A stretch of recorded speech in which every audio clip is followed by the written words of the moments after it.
Curious George and the Parade. This is George. He was a good little monkey and always very curious. Today, George and his friend, the man with the yellow hat, were in the city for the big holiday parade. They found a place in the crowd, but an announcement had just been made. The parade may not start for a while, George, the man said.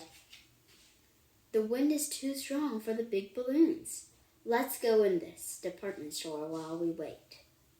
George and his friend looked around the store as they waited for the wind to settle down. Suddenly, something strange caught George's eye. What could it be?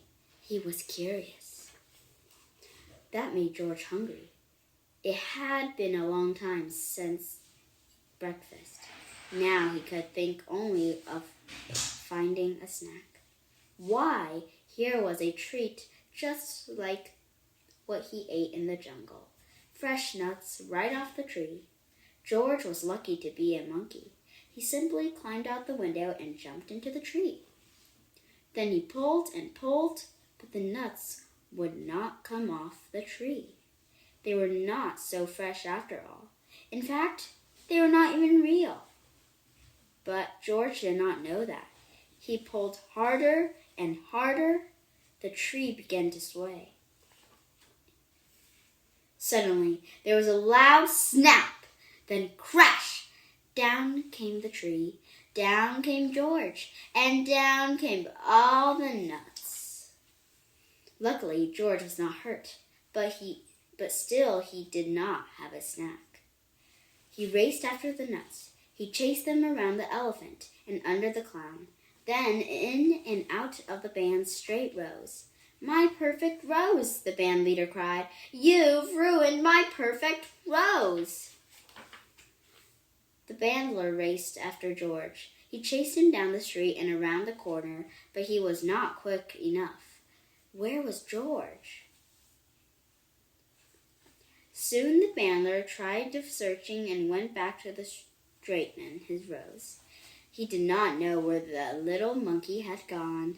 George was nowhere to be found.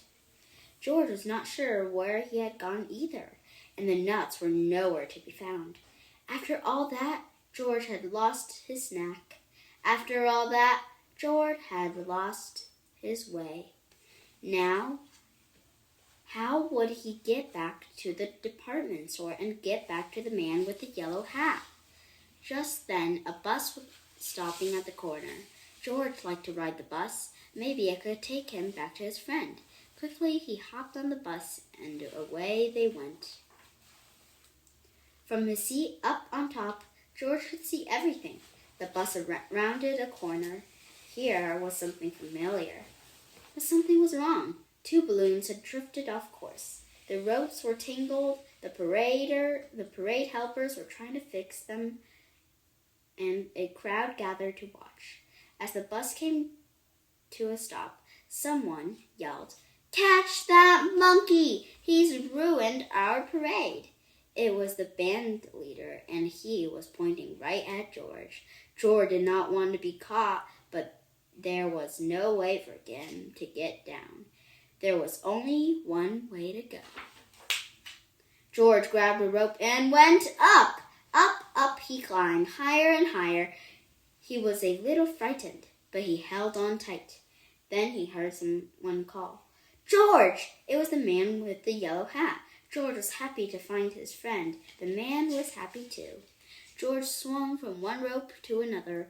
Now he felt like he was in the jungle, swinging from vine to vine. Look! Someone shouted from below. The little monkey is fixing the balloons. George swung safely into the arms of the man with the yellow hat. The crowd below cheered. The ropes were no longer tangled. When George and his friend arrived back on the sidewalk, it was time to start the parade. The band leader was no longer angry.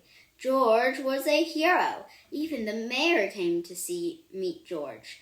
I heard you created quite a stir, George, he said, but at last everything is in order.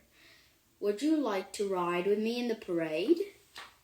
Soon the balloons started moving, the music started playing, and the band marched down the street in straight rows. And there, leading the whole parade, was Curious George.